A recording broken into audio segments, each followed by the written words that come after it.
Professor Scotford, the floor is yours.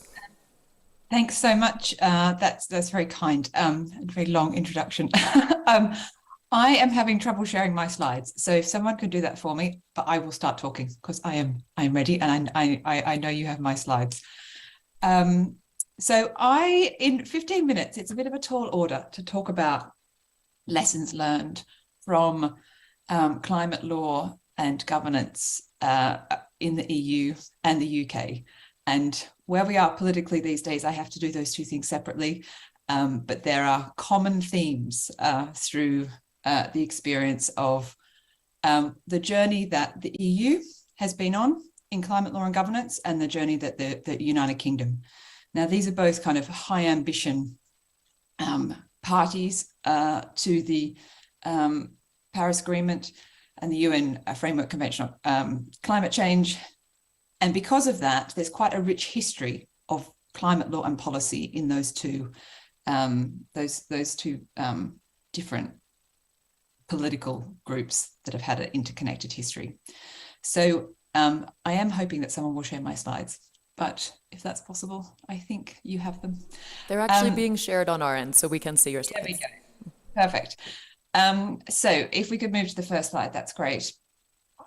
So what these parts of the world have in common, if we move to the next slide, is they have in their background kind of what has, the kind of the received wisdom is that there is a high level of ambition. I'm going to focus on mitigation. And that high level of ambition has been faltering a little bit. So that's why I'm referring to this as a highish level of ambition in the background for both the EU and the UK. This is just some kind of quick snapshots to try and make that point. Both are on a journey to 2050 of climate neutrality, and their 2030 nationally determined contributions have been set, but there have been problems post-Glasgow strengthening those NDCs. If we move to the next slide, please. If we turn to think about what that ambition and that mitigation commitment looks like legally, that's where things start to get interesting in these jurisdictions. In both the UK and now the EU, we have framework pieces of climate legislation, which entrench in legally binding form the collective net zero ambitions to 2050. That is something that the UK was kind of ahead of the game on a little bit in 2008 with its Climate Change Act, many similar kinds of legislative initiatives around the world now, and a more recent development in the EU. And because of the EU's constitutional architecture and its competence, has been a trickier thing to design, but has been a real breakthrough for the European Union to develop its own climate law. And the way that it has been designed is very interesting. Now, these big pieces of framework legislation, they have long-term temperature goals set in them, and mitigation targets. They also have intermediate or staged targets of emissions reductions. They have requirements for adaptation plans, for policy plans to meet those mitigation targets, and they set up administrative architectures for delivering these overarching commitments. If we move to the next slide. Now, within this big kind of framework of relatively high ambition and big pieces of legislation, framework legislation that are pushing these jurisdictions on that journey to get to the 2050 climate neutrality, there are 6 big trends, and there's actually more, but I'm going to focus on these 6 quickly, just to give a flavor of what's going on in this part of the world. There's a really important role for targets in climate law. There's a really important role for scientific expertise.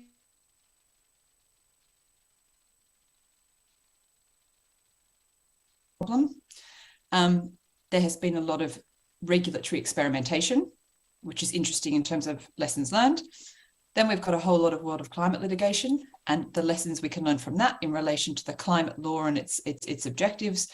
And then, and this is a piece of research that I've been working on, increasingly, I think we see tensions between climate law and underlying norms of the rule of law.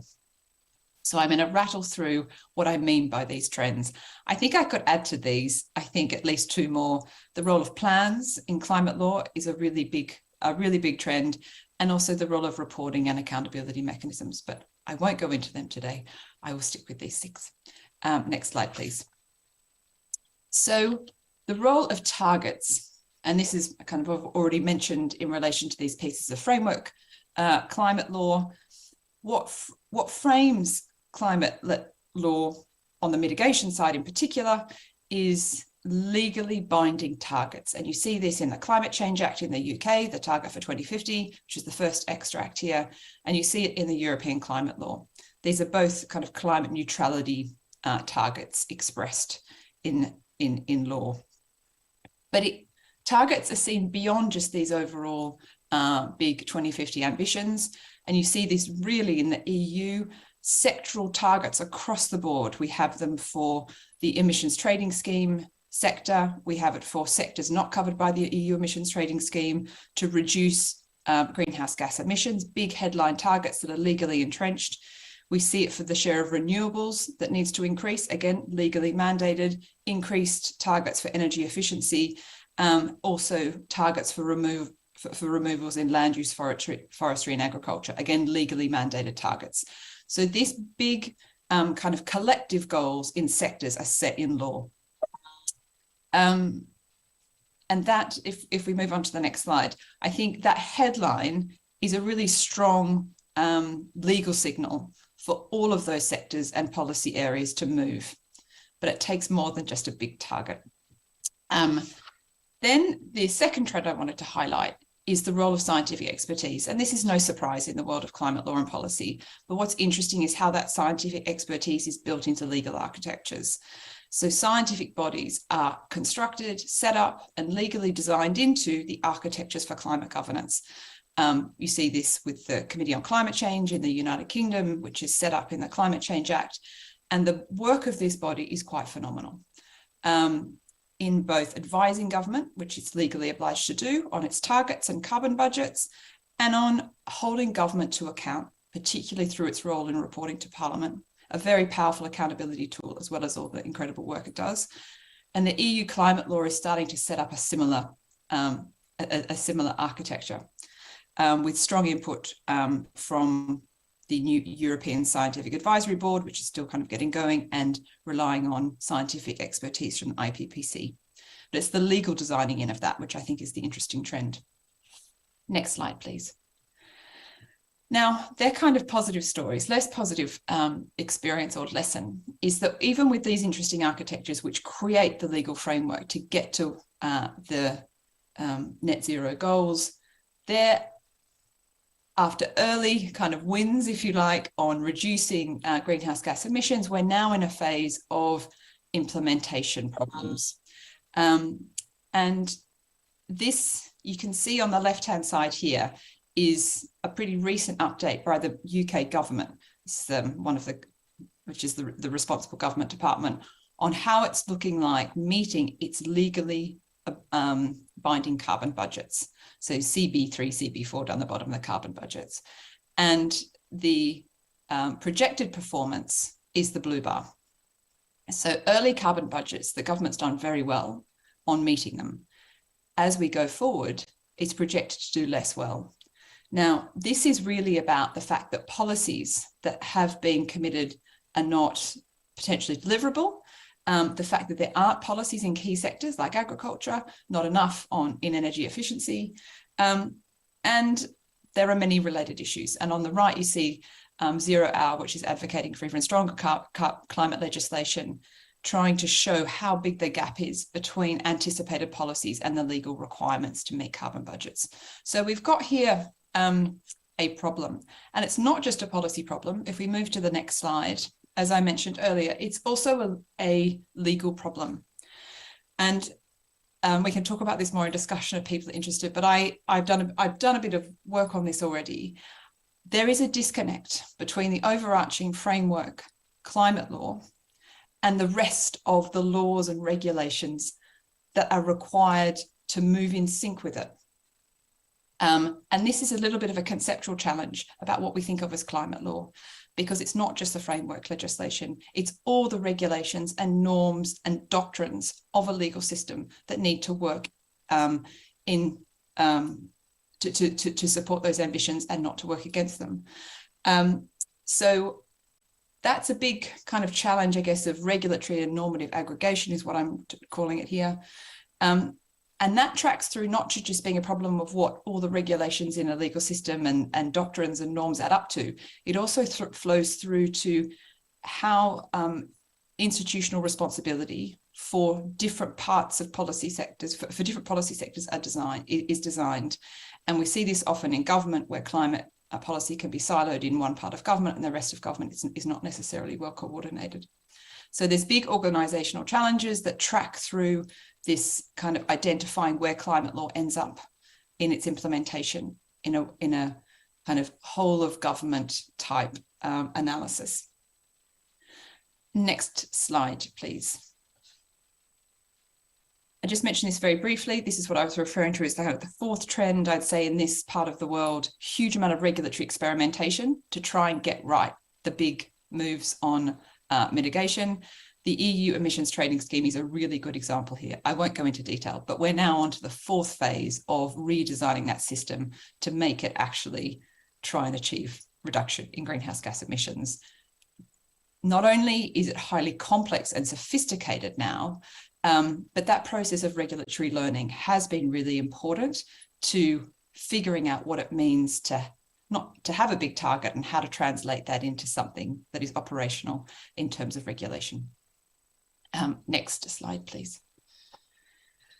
I wanted to pause a little bit on this. There is a huge amount of climate litigation going on globally, and certainly in the EU and the UK.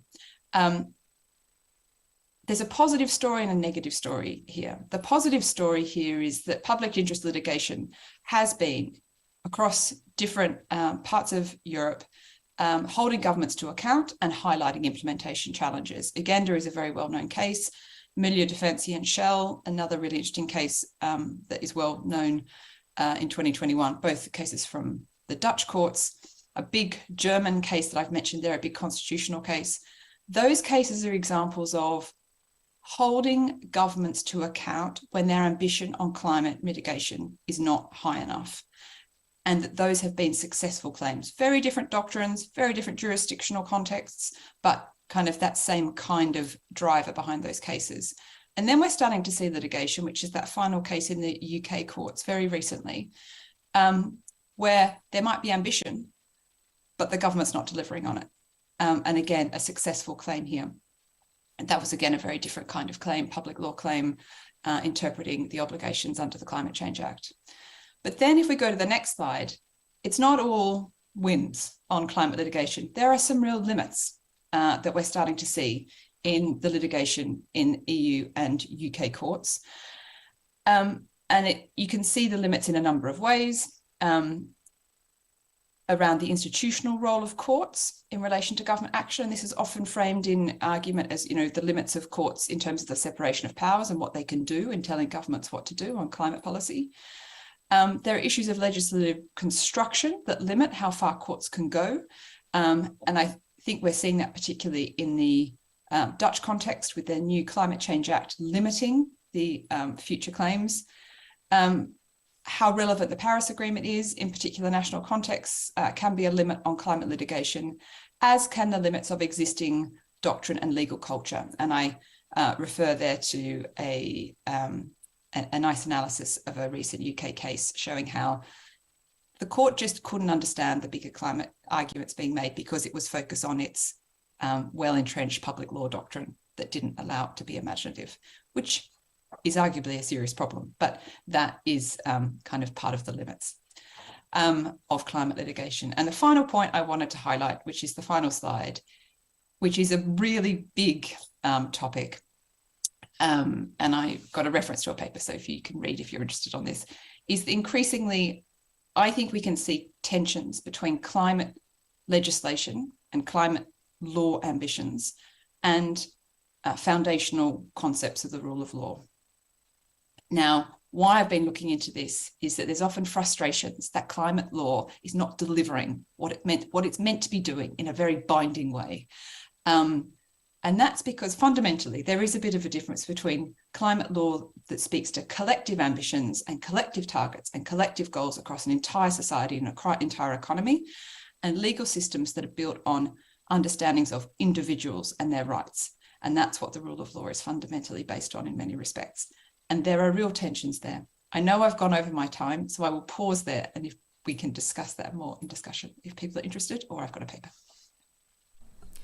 Thank you very much. That was a really fascinating talk. Yes, please join me in a round of applause for Professor Scotford. And I think you've actually done a fantastic job of meeting the challenge of synthesizing an entire region's worth of information into just a few minutes, highlighting some... Not easy. It's not, no. You've certainly highlighted some impressive strengths, high-ish ambition, which we're glad to see, lessons learned, as well as some real challenges and gaps that I think are important for us to continue mulling over, challenges in implementation, but also that very tricky issue of the tension between climate law and rule of law. So thank you very much for that.